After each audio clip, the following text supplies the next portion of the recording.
one time I was in a gunfight in Iraq, and I was in a ditch. There was a group of Navy SEALs up in a compound providing security. My buddy Kevin Owens, who works for me now, he's an accomplished sniper in Green Beret. He was on twin 240 machine guns, like in a vehicle. I was in this ditch, and we were looking for improvised explosive devices, like caches, whatever's going to be in a ditch, bad guys. And I have night vision and an infrared laser. And I'm shining in this ditch. And the Iraqi, who's the tier 1 Iraqi counterterrorism force guy, super squared away guys, he shines his white light in the ditch. And when he does that, a PKM machine gun opens up on my position. So 7.62 by 54 rimmed, ga, ga, ga, ga, ga, and it's firing at us, and tracers go over our heads. I fall on my ass, lift my gun, and start shooting at the point of origin, the poo site. So I'm shooting at the position, and I look down, and he's in the fetal position. And I'm like, dude, get the fuck up. And I hit him. And I know this dude. I've trained with this dude. And he's in the fetal, and he's frozen in place. I'm like, get the fuck up, get up. And he won't move. So I grab him and drag him 20 yards while the SEALs in the compound wall are reacting to contact, and I drag him across this field and get him into the compound wall, and I'm like shaking him. I'm like, dude, what the fuck is wrong with you? And he wakes up. And one of the problems in the mechanism of being hypo-aroused is opiates are pushed into your system to disassociate the trauma.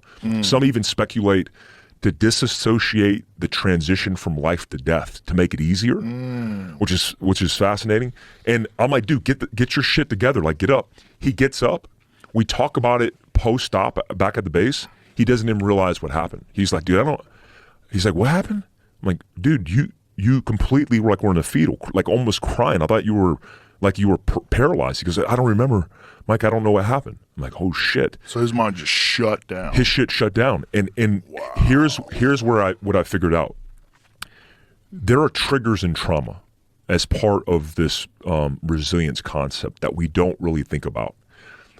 This happened to me in Afghanistan in a different rotation. I'm trained as a Green Beret, like going through the woods, doing patrols, my M4, doing that thing, small unit tactics, basic shit that I know. I know Field Manual 7-8 like the back of my hand. It's what I understand. Nobody trained me how to act or how to be conditioned with a 107 millimeter rocket impacting near my position. A 107 millimeter rocket's like this big. It has stabilizers front and aft, and it can be shot off a rock. Like the Taliban would set these things on rocks, lob them. It's a Russian, Chinese munition.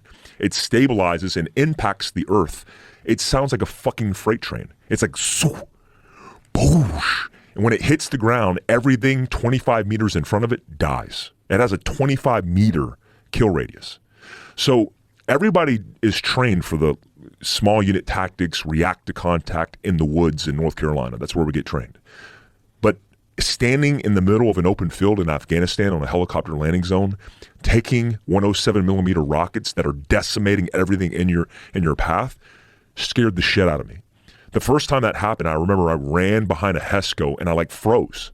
Now I worked through this circumstance. It's called illusion of centrality. Illusion of centrality has to do with working through what you can control. So if you get overwhelmed by stress, it's going to crush you because you're going to freeze and you potentially would die in place. If you have the illusion of centrality, you have focus on the things that are in front of you because they're within your control. So I was like, fuck, I don't want to die. Get out of your head and fucking move. Do this one thing. So I ran out, I grabbed a concertina wire piece and like moved it, not even realizing my hand was cut. Guys were on the riverside, so they came up through the concertina wire. We got the vehicles in line and started shooting. At that point, there were some of our guys that were hiding under vehicles.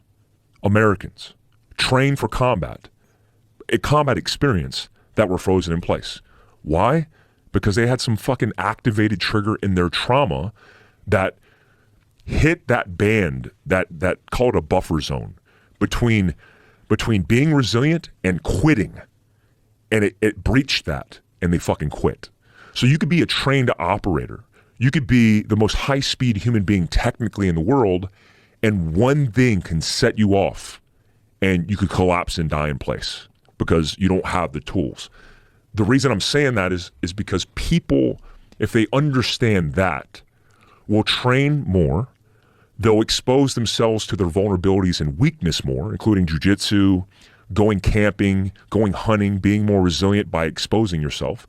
And they'll do everything they can to create distance between that band of resilience and the band of where they fall the fuck apart.